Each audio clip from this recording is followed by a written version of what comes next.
Bonjour chers tankophiles et bienvenue dans le deuxième épisode de la série, les chars au cours de l'histoire. Aujourd'hui nous allons parler du Panzerkampfwagen 1, ou Panzer 1. Conçu au début des années 30, ce char était un char allemand léger, très léger. En effet son poids en combat était de 5,4 tonnes. Son blindage atteignait 13 mm au maximum, uniquement sur l'avant, les côtés et l'arrière. Le toit et le plancher étaient bien plus fins, ce qui le rendait vulnérable aux tirs plongeants et aux éclats d'obus. Il était armé de deux mitrailleuses MG13, capables de percer seulement 8 à 12 mm de blindage avec des munitions standards, et seulement à très courte portée. Autant dire qu'il ne faisait pas le poids face à des vrais chars ennemis. Côté gabarit, environ 4 mètres de long, 2 mètres de large, 1,7 mètre de haut. Son équipage était composé de 2 hommes, un conducteur et un commandant-tireur.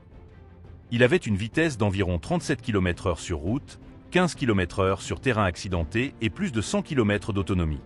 Malgré ses limites, il a servi en Espagne, en Pologne et en France, jouant un rôle essentiel dans les premières offensives de la Seconde Guerre mondiale. Au tout début du conflit, le Panzer 1 composait l'essentiel des divisions blindées allemandes. Mais très vite, il a été remplacé par des chars plus puissants, les Panzer 2, 3 et 4. Ses fonctions étaient de former des milliers de tankistes, d'appuyer l'infanterie, d'effectuer de la reconnaissance et de la patrouille. Ainsi, le Panzer 1 n'était pas un monstre d'acier, mais il a été le point de départ de la machine de guerre allemande.